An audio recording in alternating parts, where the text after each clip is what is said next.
warahmatullahi wabarakatuh. Waalaikumsalam warahmatullahi wabarakatuh. Alhamdulillahilladzi kataba sa'adata lil mu'minin.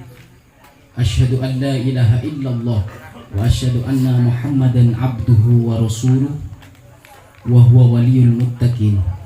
Allahumma shalli ala Muhammad, Allahumma shalli ala sayyidina Muhammad wa ala alihi wa ashabi ajma'in, amma ba'du.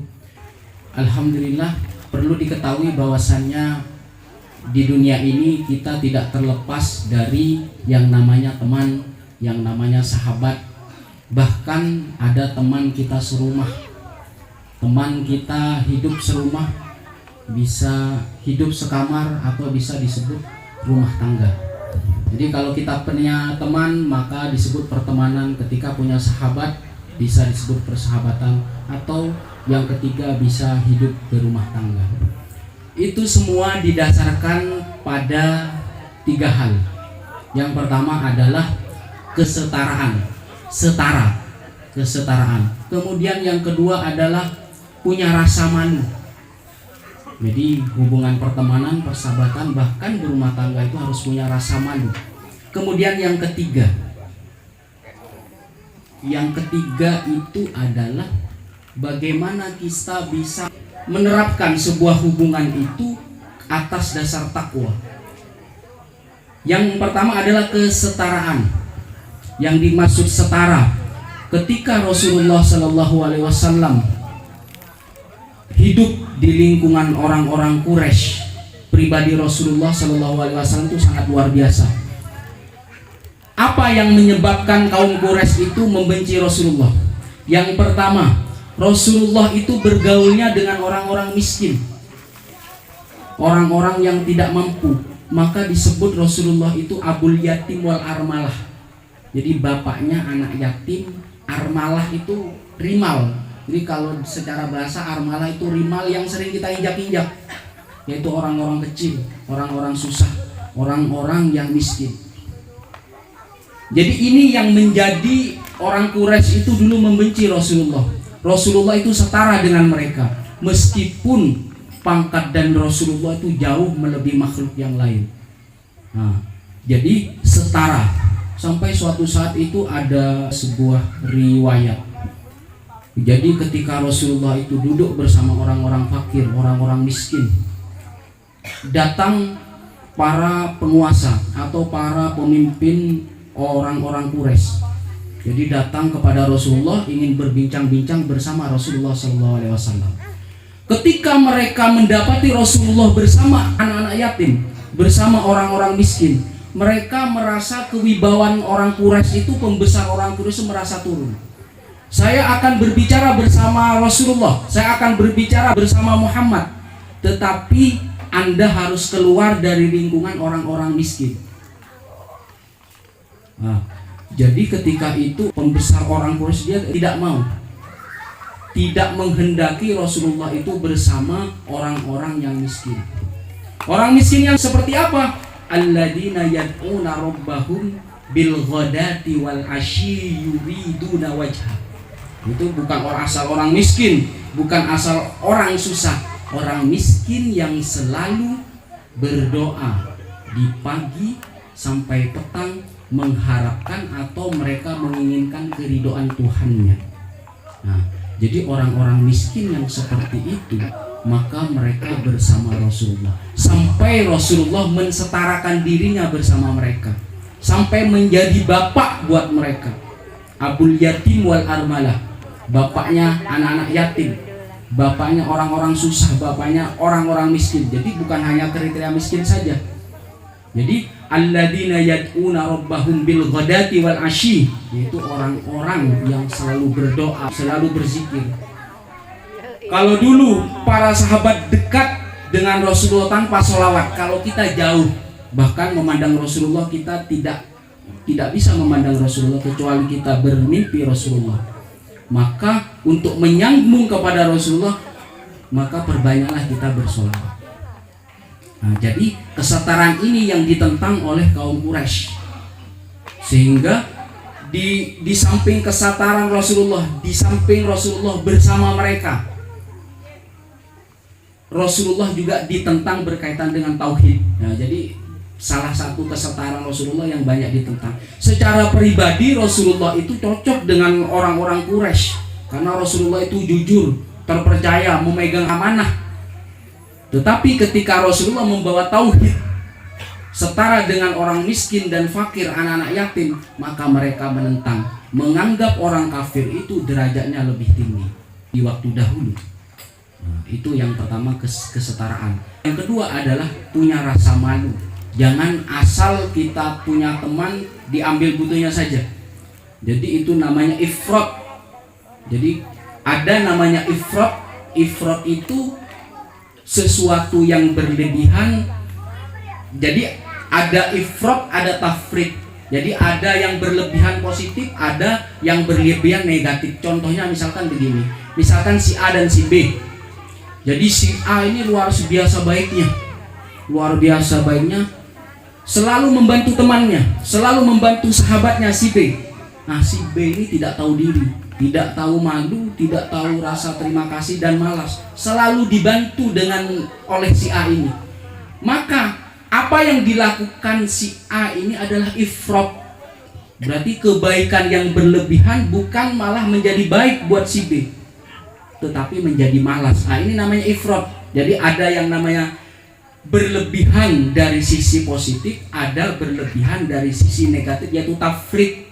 Tafrit ini yang si B ini, dia sudah dibantu, setelah bantuannya habis meminta bantuan lagi, padahal dia adalah orang-orang yang malas. Ini sama salahnya, Bu, Pak. Jadi ifrat sama tafrit ini sama-sama salahnya.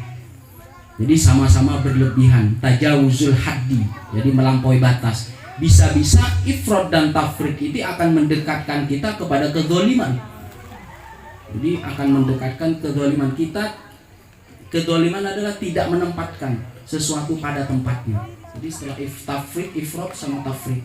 Jadi ini positif, saking baiknya dimanfaatkan, diperat oleh temannya.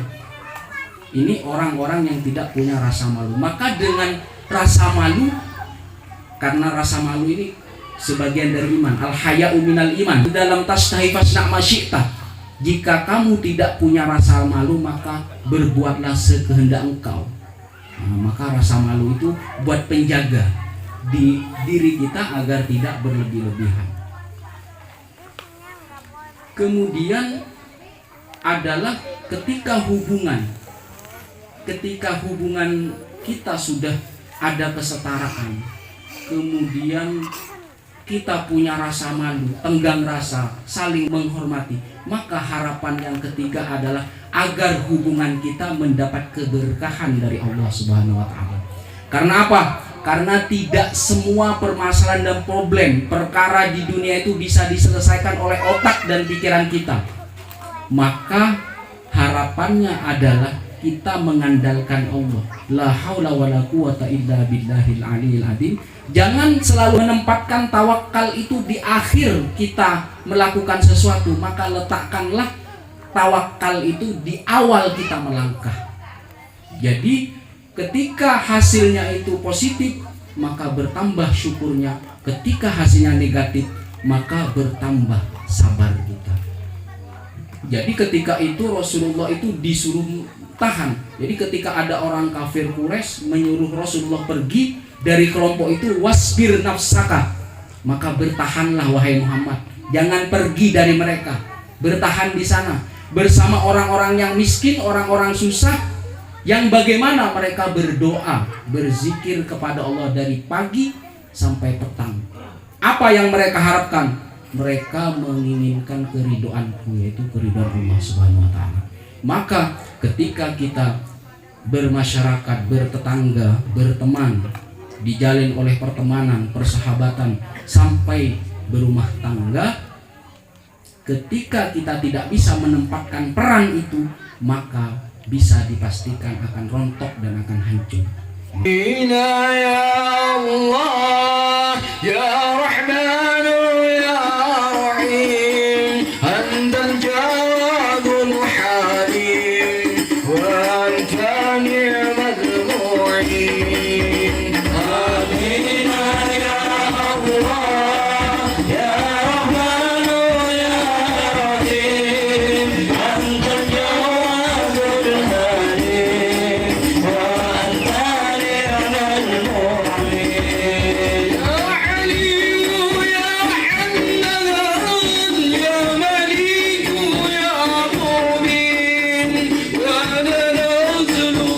شيئا إلا أنت يا معين. آمين يا الله يا رحمن يا رحيم أنت الجواد الحليم وأنت نعم المعين.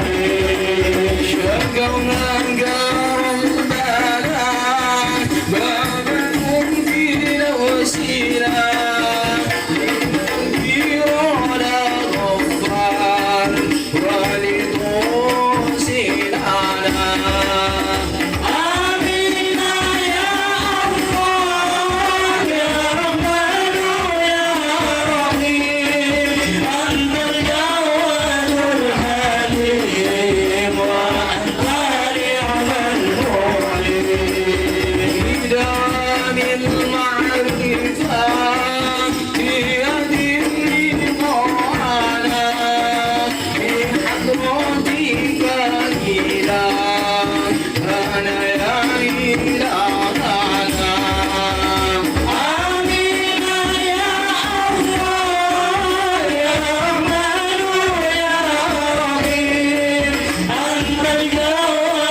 بعده ولا